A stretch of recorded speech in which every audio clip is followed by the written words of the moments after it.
Okay, the section 3.6 that is factorization methods and the perma numbers. हमने 3.5 last class में कर ली है और उसके कुछ एग्जांपल्स मैंने वो भी आप लोगों को दे दिए हैं। अब हम करने जा रहे हैं वो है मेरे पास factorization method and the Fermat numbers. ये बेसिकली क्या है मेरे पास? दैट इज लेट्स सपोज कि मेरे पास एक कोई नंबर है n इज इक्वल टू 42833। हमने बहुत सारे मेथड्स करे हैं जिसके अंदर हमने फैक्टराइजेशन अप्लाई करी है टू प्राइम फैक्टराइजेशन और सिंपल। तो हमें प्राइम फैक्टराइजेशन करने के लिए क्या क्या मेथड हो सकते हैं? एक सिंपल मेथड है जिसके अंदर अगर आप ये नंबर मैंने ये लिया है तो हम देख सकते हैं कि ये 2 से डिविजिबल नहीं है। क्यों भाई, क्यों डिविजिबल नहीं है? क्योंकि इसका लास्ट नंबर इवन नहीं है, so it's not divisible by 2। क्या ये 3 से डिविजिबल है? तो जरा इसको हम ऐड कर लेते हैं। 4 + 2 6 and 6 + 3 9, 9 + 3 12 and 12 + 8 is 20. 20 is not divisible by 3, so this number is not divisible by 3 also. Again, अगर मैं 5 से देखूं तो क्या ये 5 से डिविजिबल है? नहीं, ये 5 से भी डिविजिबल नहीं है क्योंकि इसके एंड का लास्ट नंबर 0 नहीं है। अब मुझे सारे प्राइम फैक्टर्स देखने हैं, तब मैं देखती हूँ क्या ये 7 से डिविजिबल है। तो 428 divided by 7 that is divisible by 7. Okay, सो हमने इसको लिख 42833 को मैं लिख सकती हूँ 7 टाइम्स 6119, जो इससे ये डिविजिबल है। अब मुझे ये देखना है कि 6119 किससे डिविजिबल है। 6119 को देखने के लिए हम कभी भी बैक पे मूव नहीं करेंगे। हम ये कभी नहीं करेंगे कि 235 पे वापस चले जाएं। हम जब 42833 डिविजिबल नहीं है 235 से, तो 6119 डिविजिबल नहीं होगा। हमने अगर इसको देखना है तो वापस या तो इसी नंबर से यानी कि 7 से देख सकते हैं या इसके आगे किसी प्राइम फैक्टर से देख सकते हैं। बैक पर हम कभी मूव नहीं करेंगे। तो मैंने यहाँ पे 6119 को डिवाइड करने की कोशिश करी है 7 से, 11 से, 13, 17, 19, 23 एंड 29। इसके बीच के जितने भी नंबर्स हैं वो आप लोग नोट करोगे कि सारे के सारे कॉम्पोजिट नंबर्स हैं। 8, 9, 10, 12, 14 ये सब कॉम्पोजिट्स हैं। जितने भी मेरे पास थे मैंने वो सब ले लिए। प्राइम थे यहाँ तक के मैंने वो ले लिए। जब मैंने यहाँ करा तो आप लोग नोट कर सकते हैं कि सारे के सारे 23 तक किसी से डिविजिबल नहीं है। किससे डिविजिबल है? 29 से डिविजिबल है। और किस टाइम? 211 टाइम। 6119 को लिखा जा सकता है 29 इंटू 20 211 टाइम्स। अब ये देखना है 211 को देखना है मुझे कि क्या 211 डिविजिबल है या नहीं। मगर इसको देखने से पहले मैंने देखा कि 29 is greater than root of 211। This means कि यहाँ पर जो ये जो नंबर है ये इस कॉम्पोजिट नहीं है, ये कॉम्पोजिट नंबर नहीं है। Either 211 root of this number must be less than 29 हो या 29 इज ग्रेटर देन 211 हो। तो ये क्योंकि 29 इज ग्रेटर देन 211 है तो ये क्या है? एक प्राइम नंबर है। तो when it is a prime number तो मेरे पास इससे आगे इसको फैक्टराइज करने की जरूरत ही नहीं है क्योंकि मुझे तो प्राइम फैक्टराइजेशन ही फाइंड करनी थी। तो अब मैं क्या करूंगी? मैं इस 42833 को किस में चेंज करने की कोशिश करूंगी? सारे प्राइम फैक्टर्स में। That will become 7 into 29 into 211. That will be my prime factorization of this number. अब मैं एक क्वेश्चन और ले रही हूँ जो कि आपकी बुक से है जिसके अंदर मुझे प्राइम फैक्टर्स ही फाइंड करने हैं। तो क्वेश्चन क्या है? That is n is equals to 3377692 अब आप ये देखिए कि इस नंबर के अंदर क्या है। क्या ये 2 से डिविजिबल है? नहीं, 2 से डिविजिबल नहीं है क्योंकि लास्ट नंबर 5 आ रहा है एंड 2 के टेबल में लास्ट नंबर 5 कभी नहीं आता। तो it is not divisible by 3। तब डिवाइड करके देखते हैं क्या ये 3 से डिविजिबल है। तो ये देखिए 3376 को मैंने 3 से डिवाइड करा। क्या आंसर आ रहा है? डिवाइड हो गया है। दिस मीन्स कि इट इज डिविजिबल बाय 3। तो मैं इसको किस फॉर्मेट में लिख सकती हूँ? मैं लिख सकती हूँ कि that 33777692 is equals to 3 times 112,58975। अब मुझे ये देखना है कि ये नंबर किससे डिविजिबल है। क्या ये 3 से डिविजिबल है? पहले तो मैंने इसको इसी फॉर्मेट में लिख दिया है, मैंने आगे काम करा है। अभी 3 से डिविजिबल नहीं था। फिर मैंने देखा कि ये नंबर क्या 5 से डिविजिबल है? जी, 5 से डिविजिबल है। जब ये 5 से डिविजिबल है तो मैं इसको किस फॉर्मेट में लिख सकती हूँ? 112 58975, यानी कि 5 इंटू 225 1795। तो यहाँ देखिए मैंने क्या करा, 5 इंटू 225 1795 इसका डिविजिबल मैंने लिख दिया है। फिर मैंने देखा कि अगेन मेरे पास यहाँ लास्ट नंबर 5 आ रहा है। अगर ये 5 आ रहा है दिस मीन्स कि it is also divisible by 5। तो मैंने इसको अगेन 5 से डिवाइड करा। 5 से डिवाइड करने पे मुझे क्या मिला? 450359। तो 2251 किस टाइम्स आ गया? 5 टाइम्स 450359 के इक्वल आ गया है, जो कि मैंने यहाँ पर वापस सब्सटीट्यूट कर लिया है 3 इंटू 5, और इसकी जगह वो वैल्यू जो मैंने नीचे लिखी। अब ये 9 आ रहा है, दिस मीन्स कि अब ये 5 से डिविजिबल नहीं रहा। मुझे वापस 3 पे मूव नहीं करना, मैं इससे आगे मूव कर सकती हूँ, इससे बैक पे मूव नहीं कर सकती। तो मैं यहाँ पे अब क्या करूंगी, मैं इसको 7 से डिवाइड करने की कोशिश करूंगी। मैंने इसको 7 से डिवाइड करा, 450359 को 7 से डिवाइड करा, मुझे क्या मिला? 64337।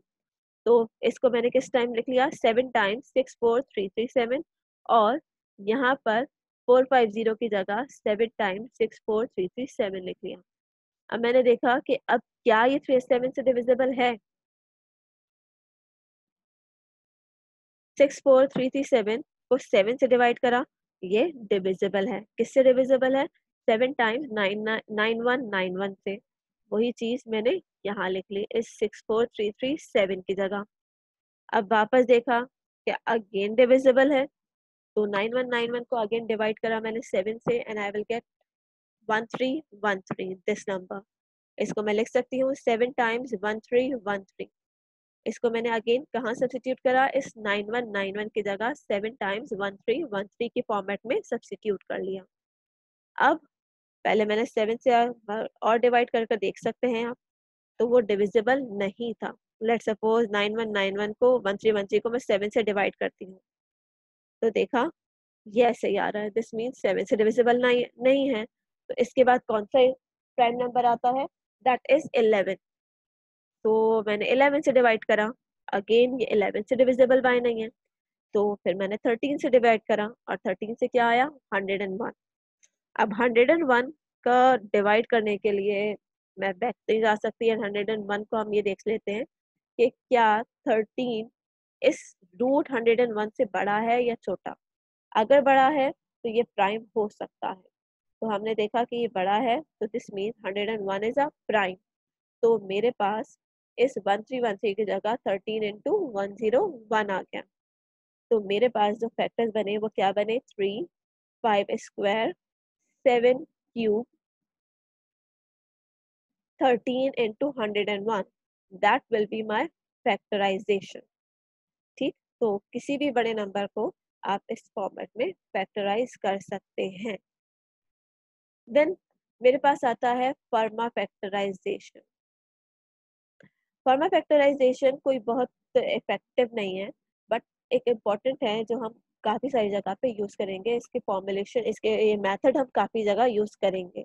हम ये नहीं कह रहे कि ये बहुत इफेक्टिव फैक्टराइजेशन है या कोई बहुत अच्छी फैक्टराइजेशन है, बट फैक्टराइजेशन है जो कि फार्मा ने प्रोवाइड की थी। ये एक लेमा पे बेस करती है। लेमा क्या कहता है कि अगर n is an odd positive integer, first thing कि ये ऑड के लिए है, इवन के लिए नहीं है। अगर ये ऑड पॉजिटिव इंटीजर है तो इसके 1 to 1 कॉरेस्पॉन्डिंग्स होंगी किसमें? फैक्टराइजेशन ऑफ n, एक टू पॉजिटिव इंटीजर्स के अंदर जो करा जाए, या फिर difference of square of difference of two squares, दो स्क्वायर्स के डिफरेंस के तौर पे, उन दोनों में मेरे पास क्या होगी? 1 to 1 कॉरेस्पॉन्डेंस होगी। अच्छा जी, अब इसका प्रूफ क्या है? इसके प्रूफ के लिए हमने करना ये है कि n एक पॉजिटिव ऑड इंटीजर ले लिया। अब n के कोई ना कोई फैक्टर्स होंगे, क्योंकि हमने कहा है कि फैक्टराइजेशन पॉसिबल है, दिस मीन्स इसके कोई ना कोई फैक्टर्स होंगे। तो वो फैक्टर्स क्या है, a and b, factorization of n। तो अच्छा जी, फर्स्ट थिंग इस बात को हम क्लियर करते हैं कि इसके फैक्टर्स इवन होंगे या ऑड होंगे।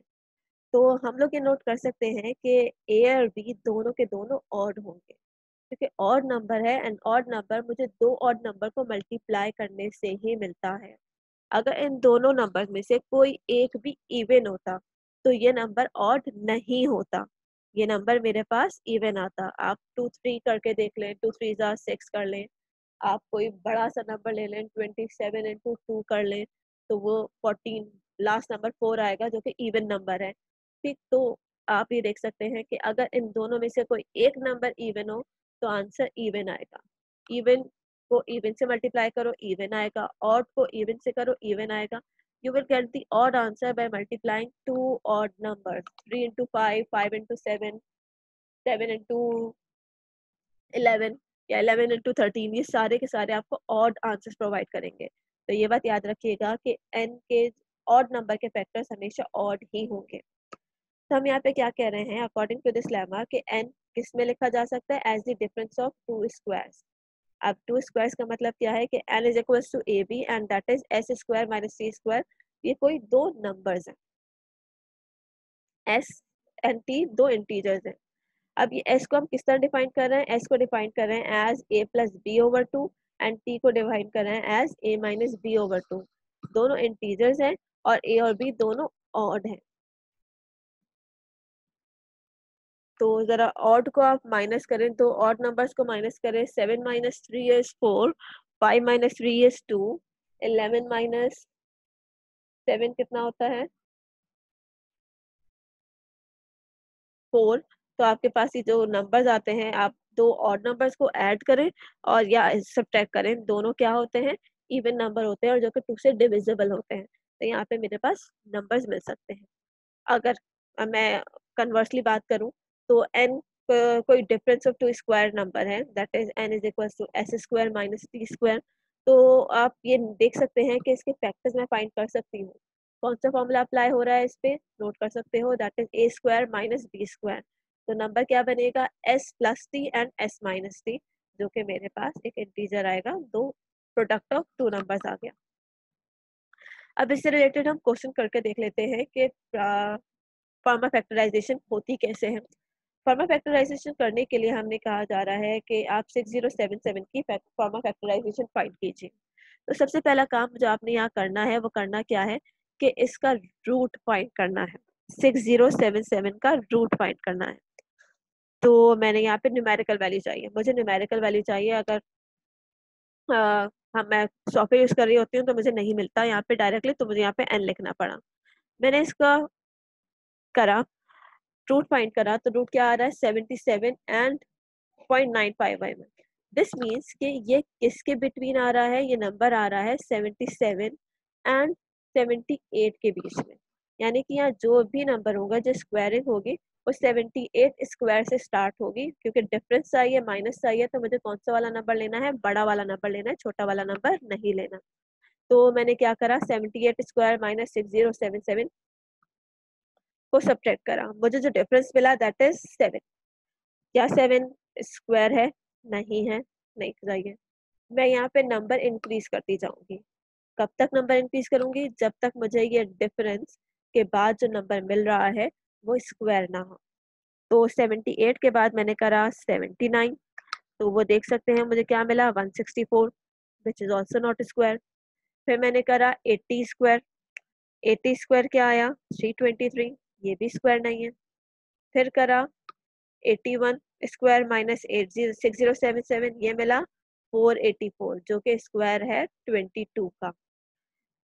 अब क्योंकि मैं इस 6077 को लिख सकती हूँ 81 स्क्वायर माइनस 22 स्क्वायर की फॉर्मेट में, तो ये किस में आ गया, 6077 को लिखा जा सकता है in the form of 81 plus 22 and 81 minus 22, that will become 103 and dot 59। तो ये मेरे पास मेरे फॉर्मा फैक्टराइजेशन आ चुकी है। चलिए एक क्वेश्चन और कर लेते हैं। n is equal to 143। Simple question है। सबसे पहले क्या करना है, मुझे रूट फाइंड करना है ताकि मुझे वो रेंज पता चल जाए जहाँ पे मैं कहाँ से काम स्टार्ट कर सकती हूँ। इससे मेरा सिर्फ काम आसान हो जाता है, वरना मैं दो नंबर्स पता नहीं कौन कौन से नंबर्स लेती रहूँ। इससे मेरा काम आसान हो जाता है, मुझे वो रेंज पता चल जाती है कि कहाँ से मुझे नंबर मिल सकता है, डिफरेंस ऑफ स्क्वायर्स मिल सकते हैं। ओके, 143 का मैंने स्क्वायर देखा तो वो क्या आ रहा है 11.95। तो यानी कि 11 रूट 143 से छोटा है एंड 12 143 से बड़ा है। तो यहाँ पे मेरे पास जो आ गया वो 11 एंड 143 आ गया। क्योंकि मुझे डिफरेंस चाहिए अगेन, तो मैंने कौन सा नंबर लिया 12। 12 स्क्वायर माइनस 143 करती हूँ तो मुझे मिलता है 1 and 1 is the square. This means कि ये काम बहुत आसानी से हो गया। 143 को लिखा जा सकता है in the form of 12 square minus 1 square and this can be written as 12 plus 1 and 12 minus 1 and you have your answer, that is 13 into 11. That will be my Fermat factors. Now another question that is also from your book. The question is n is equals to 11413. Again सबसे पहला काम क्या है, मुझे root find करना है। Root find करा तो मुझे मिला 106। दिस मीन्स जो मेरे पास इनइक्वालिटी बन रही है वो बन रही है 106 root is less than 11413 and that is less than 107। कहाँ से स्टार्ट करना है, 107 स्क्वायर माइनस 1143 से। तो ये डायरेक्टली मुझे मिल गया 36। 36 इज अ स्क्वायर, तो ये काम भी बहुत जल्दी खत्म हो गया। मेरे पास क्या आया 107 माइनस 6 एंड 107 प्लस 6 और आंसर मेरे पास 101 एंड 113 आया। कर कर देख लेते हैं कि क्या इन दोनों का प्रोडक्ट इसी के इक्वल होता है। जी बिल्कुल इसी के इक्वल है। हमारा काम फैक्टर्स हमें मिल गए हैं। हर बार ज़रूरी नहीं है कि आपको फैक्टर्स मिले, क्योंकि ये बहुत एफिशिएंट टेक्निक नहीं है, मगर मैक्सिमम टाइम, क्योंकि एक तो ये बहुत लंबी टेक्निक है, अक्सर आपको नहीं भी मिलेंगे। तो एक चीज़, पहली चीज़ फॉर्मा फैक्टर्स के लिए ऑड नंबर होना चाहिए, इवन नंबर के लिए वर्कआउट नहीं करता। तो इस बात को ख्याल रखिएगा कि ये आपके पास ऑड नंबर के लिए है, इवन नंबर के लिए नहीं है। तो जब भी आपको कोई नंबर दिया जाए और बताऊँ फॉर्मा फैक्टराइजेशन देते हैं और मैंने इवन नंबर दे दिया, तो डायरेक्टली एक छोटा सा आंसर लिखना होगा कि since this number is even so its former factors cannot be find that because that factorization is for odd numbers. Okay, अब इसके बाद मेरे पास आते हैं फॉर्मा नंबर्स। फॉर्मा नंबर्स फॉर्मा नहीं दिए थे जाहिर है। तो ये नंबर्स क्या हैं, उसने नंबर डिफाइन करे थे कि F N is equals to 2 power n plus 1। इन नंबर्स को हम क्या कहते हैं, फॉर्मा नंबर्स कहते हैं। इस तरीके से आपको एक फॉर्मूला प्रोवाइड कर दिया जाता है और वहाँ से आपको बहुत सारे चीज़ें मिल सकती हैं। तो यहाँ पर भी वही चीज़ है कि आप n की वैल्यू सब्स्टिट्यूट करो और आपको क्या मिलता जाएगा, फॉर्मा नंबर्स मिलते जाएंगे। लेट्स सपोज मैं स्टार्ट कर रही हूँ फ्रॉम 0। अगर मैं f0 से करूँ तो क्या मिलेगा, f not will be equals to 2 into 2 power 0 plus 1 and 2 power 0 means 2 power 1 and 2 power 1 plus 1 is 3। तो मुझे पहला नंबर मिला 3। फिर 1 रखती हूँ तो यहाँ पे इसकी जगह 1 रखूंगी तो ये 2 स्क्वायर ही रहेगा। तो 2 पावर 2 इज 4, 4 प्लस 1 इज 5।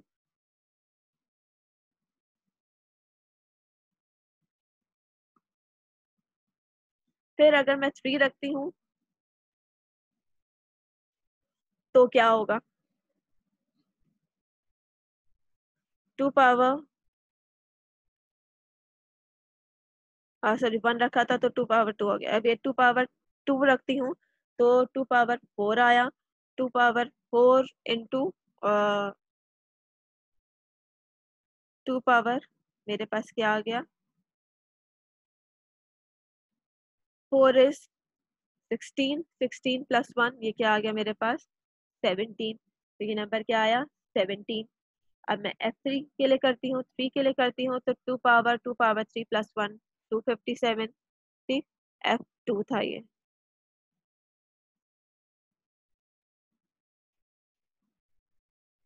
फिर मेरे पास और एक आता है दैट इज 2 पावर 4।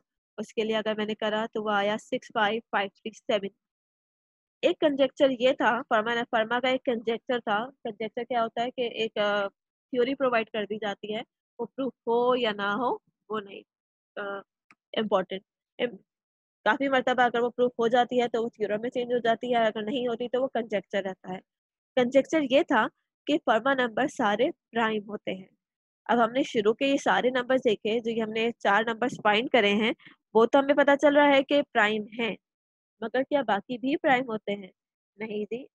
यहीं पे आप अगर 5th नंबर फाइंड करेंगे, तो आपको पता चलेगा कि वो प्राइम नहीं है, इट कैन बी डिविजिबल। तो यहाँ अब इसके अंदर हम सिर्फ यहीं तक रखते हैं, एक सेक्शन 3.6 के अंदर आपको 3 चीज़ें करनी है, एक डिविजिबल, एक कॉमा नंबर और एक कॉमा फैक्टराइज़ेशन।